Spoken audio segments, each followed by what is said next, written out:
Bismillahirrahmanirrahim. Assalamualaikum warahmatullahi wabarakatuh. Alhamdulillah wassalatu wassalamu ala Rasulillah.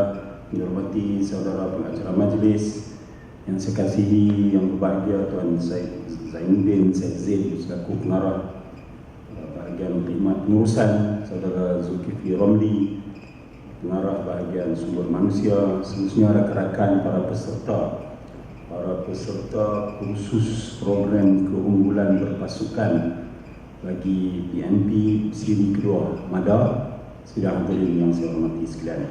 Pertama sekali syukur Alhamdulillah, sekali lagi saya ada kesempatan ke Intan ni untuk menutup satu siri kursus yang dianjurkan oleh bahagian khidmatan sumber manusia MADA. Saya nak ucapkan terima kasih kepada Pak Tuan dan juga Cik Zul yang sekali lagi menjemput saya untuk bertemu muka dengan barisan kepimpinan liner, second liner MADA. Dan saya rasa mengikut pengamatan kasar saya ni, ini dia panggil perception, persepsi saya, kumpulan ini memang jauh lebih baik dari kumpulan yang pertama. Sebab saya tengok dari segi semangat, dari segi spiritnya tinggi, dia pun tak serius sangat, dia tak stres kan. Jadi seronok, dan terima kasihlah kepada Zahir selaku penghulu yang saya kira telah pun menjaga anak buah masing-masing. Saudara dan saudari sekalian, ini adalah siri yang kedua dan saya fahamkan 4 hari. Terima kasih banyak-banyak kerana telah sudi melapangkan masa, mungkin atas rela dan paksa, tapi kerana mai dan meninggalkan suami dan juga anak-anak dan isteri dan seterusnya, lupa tajuk rumah tangga, sampailah hari ini saya nak balik. Jadi semua ini adalah sebahagian lagi daripada usaha kita, usaha pihak MADA untuk memantapkan semua barisan daripada atas ni sampailah ke bawah. Macam di atas ni dia ada cara kumpulan mereka untuk dikursuskan dan sebagainya. Jadi macam saudara-saudari ini adalah kumpulan pengurusan profesional yang saya kira insya-Allah mungkin masa-masa akan datang ni akan pula duduk di atas tempat macam Pak Tuan, tempat Cik Fauzi apa semua. Jadi semua ni adalah sebahagian daripada persiapan kita ke arah memantapkan organisasi MADA itu sendiri. Sebab tu saya kata masa arwah Tuan Haji Mazuki ada, kita kena relook untuk kita punya HR, bahagian sumber manusia kita kena perkasakan. Dan antara perkara yang amat penting pada saya, kita perlu wujudkan program training dan retraining. Training kita buat untuk orang yang baru masuk, tapi retraining yang berkala, yang diperlukan mengikut kesesuaian, mengikut bidang, perlu diadakan dari masa ke semasa. Sebab dalam training inilah kita akan rasa rejuvenate, kita rasa ditiupkan nafas baru untuk kita bergerak seterusnya. Tapi kalau kita duduk buat kerja saban hari, pagi petang duduk macam tu, saya buat kerja rutin, mungkin kita rasa cemuih. Bila kita cemuih itulah, jadi kita akan perlu ada satu training program yang boleh kita duduk sama-sama kita untuk kita bincang apa kita punya SWOT kita, SWOT analysis, strengths, weaknesses, opportunities and threat di kalangan kita. Kita mungkin menganggap bahagian kita yang terbaik dalam dunia. It's not only in MADA, but we thought that our department or our what we have been doing all day, every day ni is the best in the world. Jadi rupanya tidak. Sebab itulah yang Islam pun kata kita kena belajar tanpa jemu sampailah ke liang lahat. Ini antara mission kita, iaitu kita nak memperkasakan staf kita ni dengan kawan-kawan baru. Macam dalam kaedah pada kumpulan ini kita bercakap soal teamwork. Teamwork ni saya kata, saya berpengalaman juga berkaitan dengan teamwork mengurus pasukan bola Kedah. Dulu bila saya diminta untuk mengurus pasukan bola Kedah, saya pun bukan ada pengalaman sangat. Tapi saya kata being pasukan bola ni, the most important is teamwork lah. Tapi sebelum nak cakap soal teamwork, macam saudara-saudari juga, sebelum kita nak bercakap soal kerjasama berpasukan, kita kena tanya diri kita. We got to ask ourselves, kita kena cipta, kita kena tiup roh dan semangat dalam diri kita ni untuk menjadi orang yang hebat. Setiap individu-individu yang ada ni, kalau semuanya merasai perlu untuk menyumbang kepada MADA, baru kita boleh cakap soal tim. Sebab dalam ada ni macam saya selalu berkata dulu masa saya berjumpa dengan kumpulan kita duk buat ceramah bulanan tu, saya kata perjumpaan bulanan dengan staf, saya pernah kata zaman saya masuklah dulu ni, saya kata bila pihak pertanian dia rasa dia pun silo, bahagian ayam kejuruteraan pun dia pun silo, actually sebenarnya kita ni bekerja under MADA. Jadi bila kita umum dapat 6 tan, buat pertanian pun tepuk bagai nak arak, geng ayam pun menyendiri jauh. Tapi rupanya lama-lama baru kita sedar bahawa tanpa kerjasama dua division yang terbesar ni, MADA tak ke mana. Jadi inilah sebabnya kita perlukan kepada teamwork. Sama juga itu kalau kita kata bahagian hadapan pertanian, engineering. Tapi kalau macam Tamizi, finance, dia tak bayar gaji, dia tak uruskan urusan berkaitan gaji, jadi kita buat kerja macam mana, ataupun terlewat klaim ke apa, jadi demoralize kita. Jadi sebab itulah kita perlukan kepada kesemuan. Dan saya yakin bahawa di dalam modul yang telah pun dibuat dalam training pada kali ini, ianya menjurus ke arah kerjasama berpasukan. Jadi Cik Zahir kata tadi, katanya dalam dia pun buat tour perjalanan merentas cabaran ni bawah daripada 2 jam. Saya ingat ini mungkin pasal kemarau kan, jadi kemarau ni ayam korang, jadi mereka tak ada terjun, tak tahulah, saya rasa lah sebab saya bukan napi, ni cerita. Jadi bolehlah bangga tapi janganlah bangga sangat. Nah, jadi tahniah, dan saya yakin bahawa melihat kepada semangat yang ada ni, kita semua nak jaga MADA. Kita punya mission is that kita nak kena jaga MADA yang sebagai satu agensi yang memang kita semua tahu dia punya sejarah, dia punya skop kerja, dia punya tanggungjawab, tu semua pakat tahu. Cuma hari ni cabaran kita adalah bukan nak pijau dah, kita semua pakat faham lah. Cuma nak kutip sikit-sikit lagi, nak kutip sikit-sikit bagaimana nak dapat 7 tan average contoh. Looks easy tapi it's not that easy, it's tough. Tapi kalau semua orang faham vision dan misi MADA itu sendiri, yang mungkin Pak Tuan nak kena ajak Cik Fauzi kaji balik pun, kita updated kita punya mission dan vision kita ni. Itu mission dan vision di peringkat organisasi, but at the same time you all being leaders atau ketua di peringkat wilayah ke di peringkat jabatan masing-masing pun mungkin ada sub vision or mission yang goes in line with the mission yang akan. Jadi sebagai leader, sebagai pemimpin, kita perlu ada wawasan, ada vision. Kita tanya lah, we ask ourselves, why are we here? Kenapa kita ada di sini? Adakah kita clock in pagi, balik petang, clock in pagi, balik petang? What do we do? What do we want actually? Adakah kita hanya sekadar kurang bernasib baik kerja dalam MADA? Ataupun kita ni beria-ia benar nak masuk dalam MADA? Dan bila dah masuk dalam MADA, what do we do? Apa yang kita buat? Apa yang kita perlu buat? Dan apakah kita selama ini mungkin dah kerja 5-10 tahun berpuas hati dengan what we have done so far?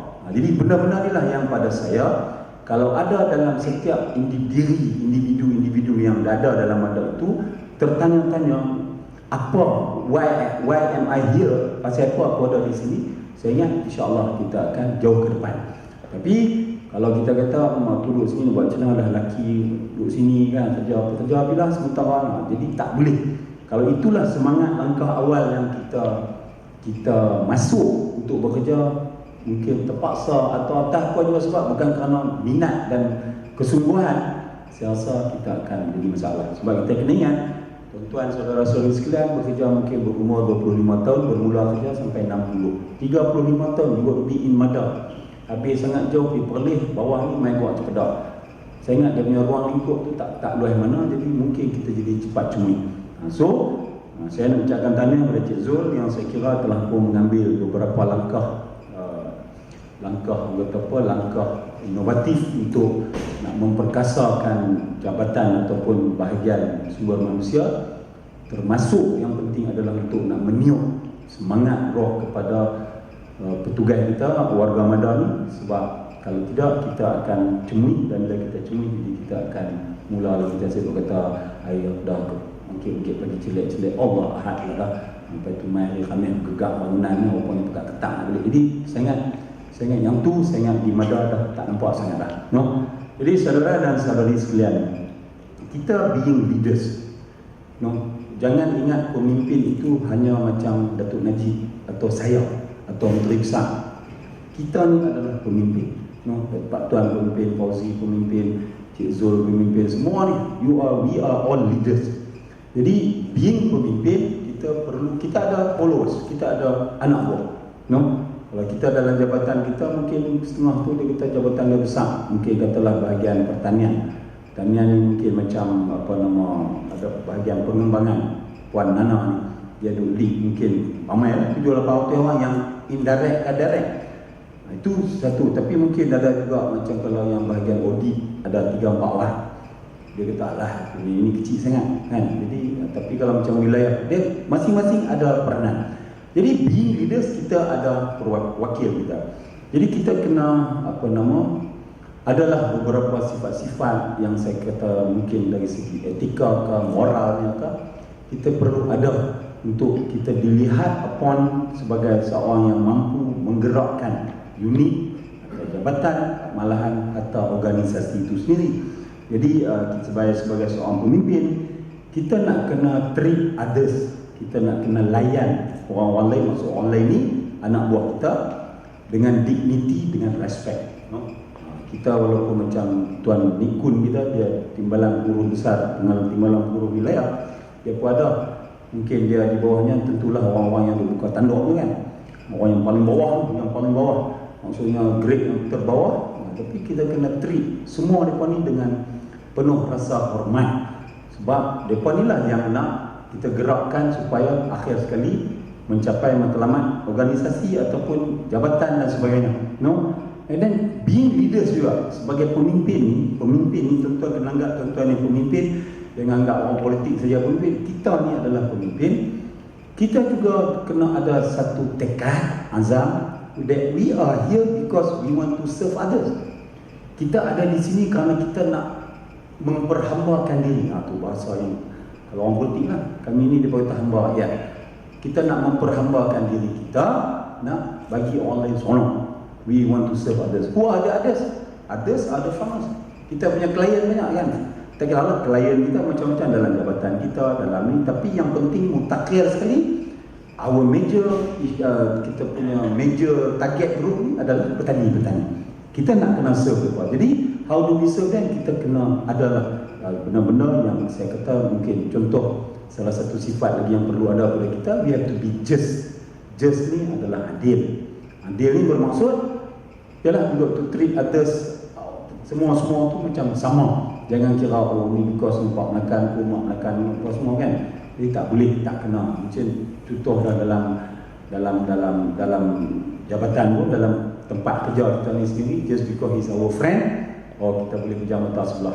It's not fair, tak betul kan. Jadi kita tak boleh, kita ada dia punya tajuk-tajuk yang norm yang kita perlu ikut. Jangan kerana kawan, jangan kerana adik-adik, maka kita sanggup korbankan norma-norma yang baik itu untuk nak adjust, nak bagi mereka happy dan sebagainya. Itu tak betul. Then of course kita got to be honest with ourselves. Kita kena jujur dengan diri kita. Jujur ni in the sense that we know why we are here. Kita ni ditakdirkan duduk di mana, kita nak makan gaji, kita tahulah sejarah perjalanannya akan pergi. Tapi janganlah kita, orang kata apa, nak duduk sebagai penumpang. We don't want to be passengers. Kita nak jadi driver, kita nak jadi pemain, kita tak mau jadi penonton. Jadi kita penting, kalau saya difahamkan macam jabatan kerajaan ni dia ialah nak buang payah, nak buang tu payah. And then kalau gaji dia naik, dia tak kira dia kena naik sebab dia ada time scale macam-macam. Saya pun tak faham sangat. Tapi kalau di private sector dia lain, dia ada dia punya macam reward dengan input dia panggil insentif dan sebagainya. Dia boleh bagi masa tu. Jadi kita kena be honest to ourselves that we are here that we want to serve others. We are here bukan kerana by chance. We are here because by choice. Kita yang main. Saya pernah kata dalam perhimpunan bulanan that mother tak pernah bawa sirih pinang pergi menjemput meminang tuan-tuan perempuan masuk ke madam, no? You all came in dengan penuh kerelaan, suka untuk berkhidmat. Jadi kita kena honest dan jujur dengan diri kita. Dan saya selalu berpesan Dan dalam kita kerja ni pun kita kena anggap ini rezeki. Kita nak buat balik rezeki yang halal, nak bagi ke anak-anak dan cucu kita supaya mereka pun esok-esok bila makan daripada sumber duit yang kita bawa balik daripada kerja kita yang betul ni, maka esok mereka akan jadi orang. Tapi banyak saya kata juga yang anak-anak kita berheran siapa anak-anak kita tak mau jadi orang, tak macam anak kawan-kawan. Mungkin rupanya kita bawa sumber yang tak betul. And then another important aspect is that being a leader, kita kena ada satu azam. We have to know our role. Kita kena tahu that kita kena build, kita membangun community, no? Sebab itulah dalam, kalau kita tengok sejarah MADA daripada tahun 70, apabila MADA diperkenalkan, pendapatan masa itu mungkin 3 tan, pendapatan pun RM375, hardcore poverty di kawasan MADA lebih dari 70%. Jadi MADA ni diwujudkan untuk membangunkan community itu, bukan sekat untuk nak dapatkan income. Kita juga nak membangunkan dari segi pembelajaran, pendidikan dan sebagainya. This is what we have to do. And then kalau dalam konteks hari ini, contoh kita bercakap soal bagaimana nak menghasilkan tuaian yang tinggi, yield yang tinggi. Kita tahu, kita kata kena pergi kempen benih padi sah, GAP pupuk. Dalam GAP itu sendiri pun, kalau kita ada kesedaran keinsafan bahawa kita boleh bantu mereka untuk nak gunakan amalan pertanian yang baik dalam bentuk mana, atau kepada sampai peringkat kalau kita punya boleh katalah satu pam nak kena pakai 100 ml racun apa tertentu, kita pergi tunjuk mereka, kita ajak mereka sampai hands on sampai peringkat tu. Saya ingat itulah maksudnya kita nak membangunkan community. Dan dalam community ni pelbagai, dia ada pelbagai segmen, sek tua, sek muda, sek bujang, sek rumah, orang ibu tunggal, sek anak muda, macam-macam dalam community yang ada. Dan kita nak build up this community mengikut keperluan-keperluan, contoh macam IAP-nya dan sebagainya. Ini adalah dasar, dan saya kira sebagai pemimpin, leader, kita kena ada dalam diri kita keinginan, kesungguhan untuk nak membangunkan masyarakat ni, no? And then kita perlulah sudah tentu sebagai leaders. Sebagai leaders ni saya juga sering menyebut, bukan tekan abang kat tuan-tuan perempuan, dan saya juga nak ingatkan diri saya, kita perlu ada few pertinent characters. Characters kita ni umpamanya that of course kita semua bercakap soal integrity. Integrity ni bukan tekat berkaitan dengan rasuah, tapi integrity juga berkait rapat dengan disiplin diri, time management. These are all integrity. Yang ni saya ingat kena ada, sebab kita sebagai orang Islam pun kita memang dituntut untuk nak kena jaga amanah dan juga integrity ni, sebab berkaitlah balik. Saya mudah saja tuan-tuan saya abang, saya kata we are here to work, to earn a living, nak bawa balik rezeki ni, nak bagi ke anak-anak untuk dimakan. Bila anak-anak makan, dia jadi darah daging. Bila jadi darah daging tu, itulah kalau sumbernya tak betul, maka yang tu yang akan menjadi masalah. So integrity ni jangan kita hanya bercakap soal rasuahnya, soal ketidakbetul buat kerja ni, tapi dia juga relate dengan disiplin, dengan time management dan sebagainya. Ini cara lebih luas lah. And then kita kena ada courage, no? Being a leader, we have to have courage. Courage ni dia kena ada keberanian. Keberanian ni contoh berhadapan dengan, contohlah bukan hanya tekat pemimpin jemaah pengarah PPK, tapi kita punya segmen yang lebih besar, petani itu sendiri. Kita nak menegur mereka, macam mana berhadapan dengan mereka. Kadang-kadang contoh saya difahamkan kononnya kata 5 hari bulan ni, 5 hari bulan ni mereka nak buat satu demonstrasi ke perhimpunan aman ke, saya tak tahu, berkaitan kononnya pasal padi. Jadi saya tak tahu, saya maklumat detail apa, dan mereka nak buat di Jerlun pula, dia kepan. Jadi kalau macam Tuan Iku ni dia duduk senang kan, mungkinlah dia boleh panggil seorang ni, awak nak buat ni betul kan, pasal faham buat. Jadi that is the courage. Maksudnya kita berani, bukan berani sembrono, tapi kita berani dengan fakta. Mereka kata kononnya kita terpaksa buat ni sebab MADA. Dia kata MADA tidak menjaga kepentingan petani. Hujan habak kat dia. Saya duk kata ni, saya boleh cakap lah senang-senang cara saya ni. Masalah macam saya ni tuan-tuan, kita memanglah ada courage, aduan kita akan duduk sini. Tapi macam kami ni, dia selalu orang berpesan, bila berpolitik ni seumpama main tarik rambut dalam tepung. rambut tak putih, tepung tak selera. Tapi kadang-kadang saya badai semacam saja, sebab saya kata kalau nak main dua habang, kata Mada tak ambil tindakan ataupun tak membela petani, yang ni saya tentang habis-habisan. Sebab saya kata di bawah saya saja pun, saya kira sejarah-sejarah orang-orang terdahulu, kita dah buat macam-macam. Dan petani tahu, tapi ada setengah-setengah orang dalam komuniti, dalam masyarakat yang mungkin nak main politik ke apa, tak tahulah. Jadi saudara-saudari, tuan-tuan dan puan yang berada di peringkat bawah, yang ni boleh cerita habaq ni, macam kita punya staff di bawah ni untuk pergi di bawah ni tengok buat siasatan betul ke apa punca sebenarnya, jadi bawa balik supaya kita boleh ambil dia punya langkah-langkah tertentu. Kita bukan kata nak berani pergi maki orang, tak, bukan kita diminta berani kerana nak pergi maki orang, tapi berani untuk berhujah, berani untuk berhujah menggunakan fakta dan sebagainya supaya orang dapat dengar dan dapat dapat jadikan dia sebagai amalan dia buat. And then kita nak kena ada goodwill dan compassion. Compassion ni we have to be passionate lah, saya katakan. Kita kena pulut, buat kerja boleh kata karan. Kita buat kerja dengan karan, dengan pulut kan, bau seronok. Otherwise saya ingat dia tak ni lah. Jadi lepas tu we have to be diligent. Diligent ni kerja kuat lah.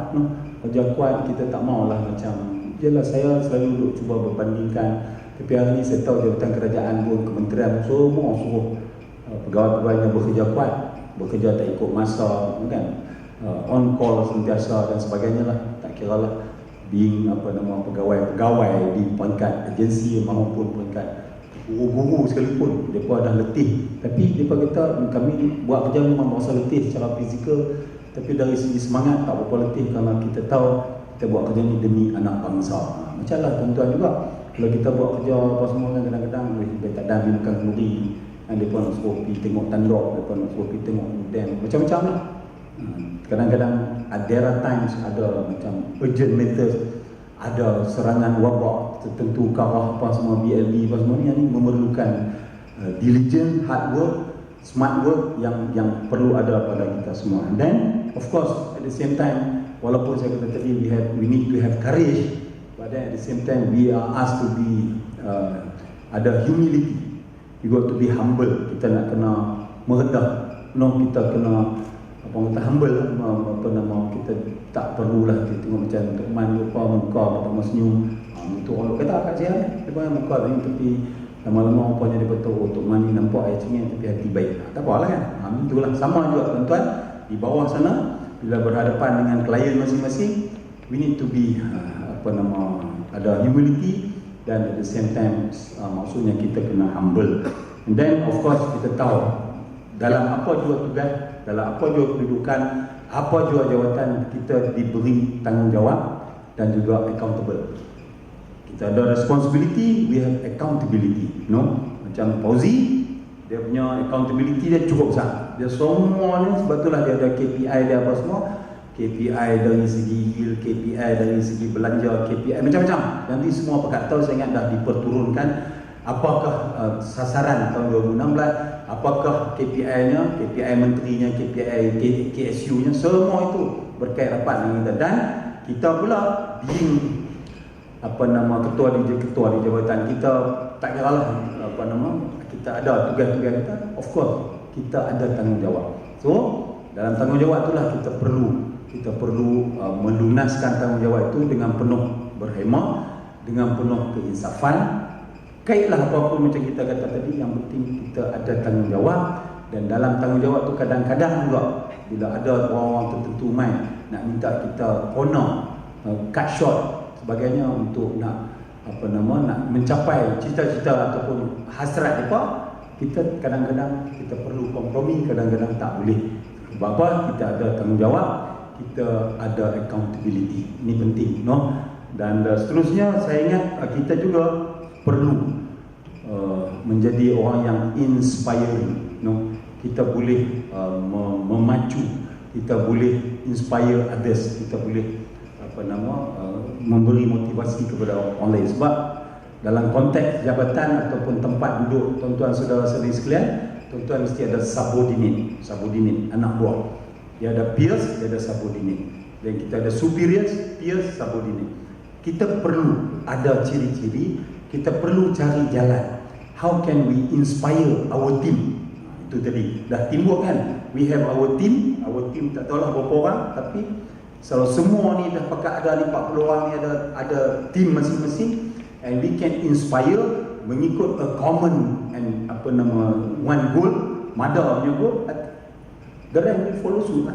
Tapi kalau beda kita pun tak lepas. Faham? Bahasa Kedah tu. Kalau beda kita pun tak lepas, orang Kedah kata hak kasar, dia terkentut pun segan kibat. Dia kentut tapi dia mana beda dia pun tak lepas. Itu macam mana dia nak jadi leader? So kita kena menjadi orang yang boleh inspire others. So how do we do that? Kita nak kena communicate, bercakap dengan penuh semangat, emosi apa semua ni. Panggil ni. Saya dah boleh 4 kali ibu jual. Bila ya? Ibu jual. Panggil tim you kan. Apa ni? Macam tu kan. Ada ketika kita perlu cengih, ada ketika kita kena tepuk belakang. This is how a leader lah kan. Yang penting kita ada matlamat kita. I'm very sure you all dah being briefed what to do. 2016 ni dah bulan 3 dah kan, takkan tak abang ni dah first quarter ke mana. Tentulah kita nak kena ni, dan kita nak kena check dari masa ke semasa. And then are we on track? Are we derail apa semua ni? Yang ini penting.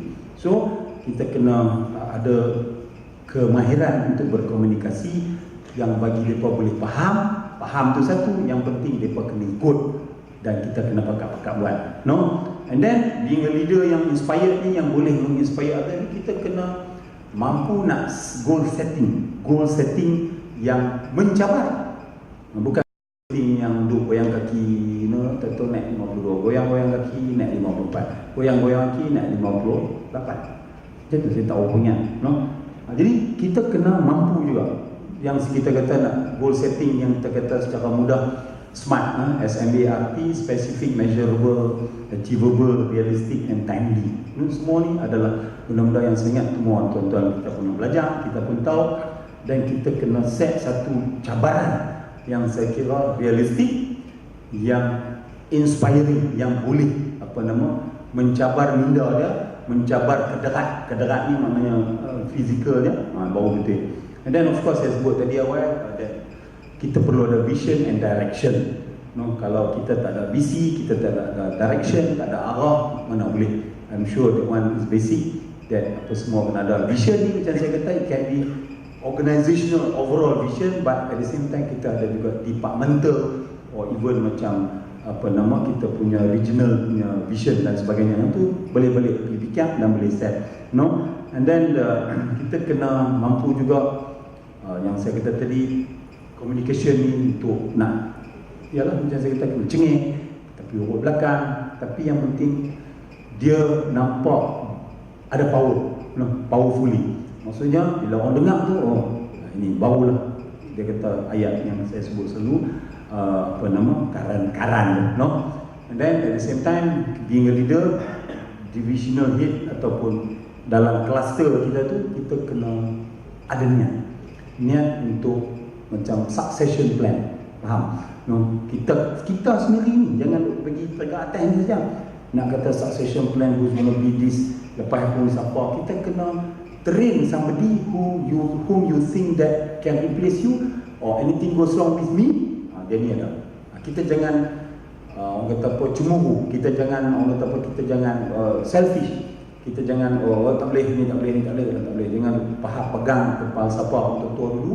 Bila guru silat ni dia belajar, dia ada 10 buah, bila dia bagi kat anak dia bagi 9, konon bagi 8, lain-lain main kat penghujung tadi tinggal 1-2 buah. Sebab itulah kita tengok hari ni banyak anggota silat pun dah tak berapa karan lah, sebab buah pun tak ada lah. Seperti tu guru pakat tu sorok. Jadi being a leader, you all must ada plan among your unit or division or jabatan, whatever, that you kena ada succession plan. Then you relay back to your superior, baru betul. Kalau tidak, dia tak betul, no?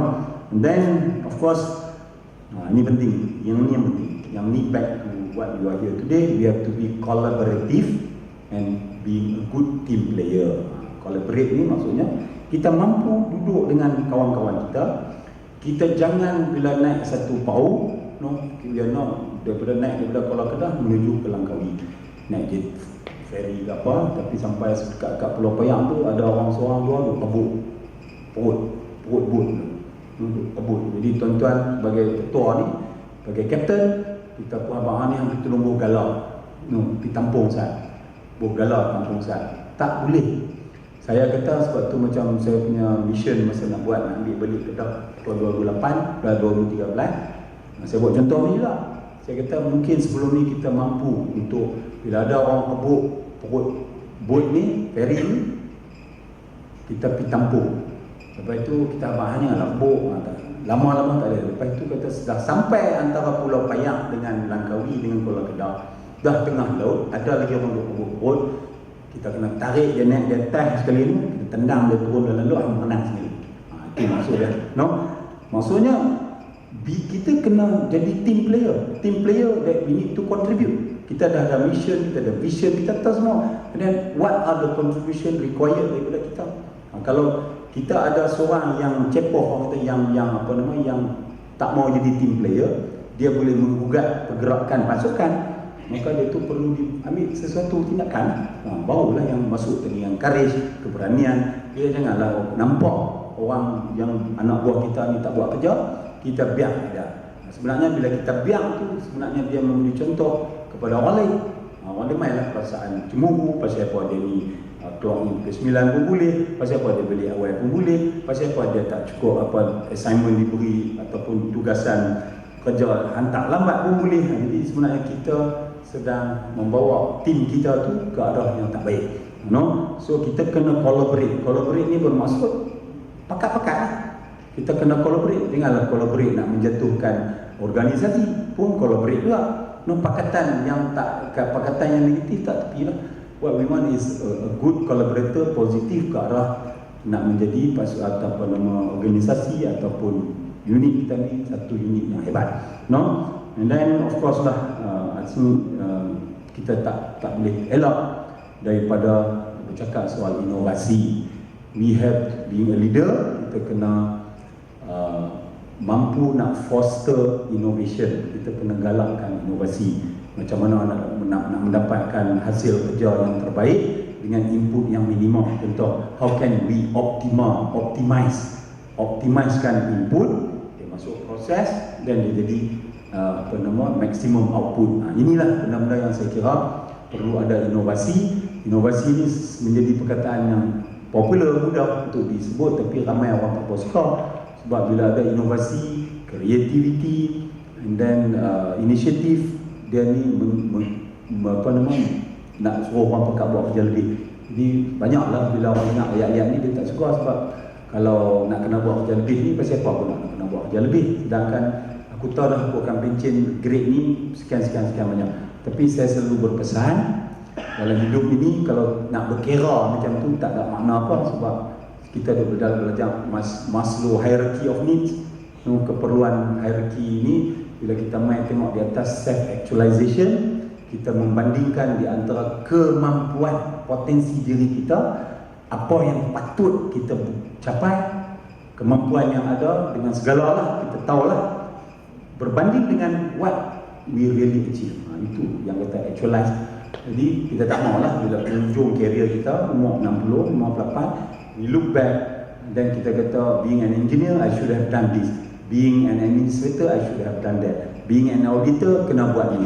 Sebagai pegawai pengembangan pertanian, patut buat ini. Patut, tapi haram buat. So it is too late. Jadi saya kata, dalam hidup ini kita kena ingat sebagai hamba Allah, kita perlu beribadat. Saya selalu berkata, dengan mudah saya kata, kalau semayang sehari 95 waktu, nak harapkan masuk syurga, sangat Cik Zahid boleh confirm payah. Tapi kalau kita anggap setiap langkah kita, setiap pusingan tayar kereta, roda tayar kereta kita, motor kita niat betul itu jadi yang ibadat, maka itulah yang akan membantu kita untuk nak masuk syurga. Tapi kalau takat buat kerja halal balai, niat pula tak betul, niat pula aku mewah ni sebab bos dah, tak betul. Itu pun tak kena, jadi letih. Itu je letih. Saya nampak tuan-tuan, kalau tuan-tuan tanya saya, what make me tick, apa dia yang menjadikan saya karan, sebab saya syok aja. Sebab kita niat kita nak buat kerja ni untuk rakyat, nak tolong orang. Jadi, itu yang jadi karan. Kalau tidak letih, malam balik, kedua pagi, keluar petang tak balik, mandi tak mandi, terus. Jadi sampai ke pagi ni memang pula. No, lagi ada lagi tak habis lah kerja, mana boleh habis, lagi tak mati. So kita kena relate baliklah apalah yang saya sebut tadi, yang memanglah tuan-tuan kena buat arahan mai ke arahan tak mai ke, tapi yang penting kita kena ingat that kita ni nak mati. No, kita nak mati, dan bila kita nak mati, kita ada dia punya langkah-langkah yang perlu kita ambil supaya hidup kita ini tidak sia-sia. Sebab saya sebut pernah apa ada pada nama semua tu kan, nak bagi sumbangan yang ikhlas, nak cari keberkatan dalam hidup, itu je, itu saja basicnya. Kalau kita boleh buat macam tu, saya ingat jiwa kita tak kacau. Itu je, no. Jadi itu saja. Terima kasih banyak tuan. I am happy to be here. InsyaAllah kita akan bertemu lagi. Banyak lagi kot Cik Zul akan buat benda-benda yang lain, mungkin tak berbentuk fizikal, lebih kepada minda pula, yang mencabar ke apa semua, yang tak tahu lah. Banyak lagi insyaAllah. Kita berdoa semoga mada kita ni akan terus segar bugar untuk meneruskan keimanan kita. Kita ada visi kita nak menyumbang kepada SSL negara apa semua lah. Sebab warga ni saya ingat, saya dah pesan kat petani, tuan-tuan boleh abang, don't ever dream another price revision for the next 10 to 15 years. Saya kata, seingat saya, harga padi yang dikaji semula tu zaman Anwar Ibrahim tahun 2099 itu kan, sampai gelap, sampai baru ni lah kita buat pelarasan 2014, dan PM bagi pula tambah RM52 tambahan subsidi harga padi, tambah pula baru ni insentif input pertanian RM50. Jadi saya kata kat petani tak ada ahli dah tuan-tuan. So what we need to do is that kita kena cari jalan macam mana nak tingkatkan hasil. Kita di Mada pun insyaAllah akan bertekak berterus-terusan bersama dengan penyelam untuk tak dapat potongan yang membabi kita gila-gila sampai petani menjadi mangsa. Tapi ada bukti bila kita buat betul-betul GAP bagi apa semua, ada terbukti orang potong dekat 9 dengan 10% saja. Kalau banding dengan yang tak buat undang ni 22%, 23%. Tapi ada juga sekumpulan orang manusia ni yang tak buat undang pun, tapi mereka konon-konon nak membela petani pun tak apalah. Itu adalah biasa pada kita yang kita perlu hadapi. Saya sebagai pemimpin tuan-tuan ketika ini, tak tahulah sampai bila nak bertani, tapi saya punya niat, hasrat, harapan saya kata saya berdoa setiap hari kepada Allah Ta'ala bagi kekuatan supaya saya dapat berfikir, mencari jalan bagaimana nak membantu petani dan semualah yang kita ulang-ulang tu. Dan akhir sekali, mudah-mudahan dia jadi sebagai satu amalan dan ibadat yang diterima oleh Allah Ta'ala.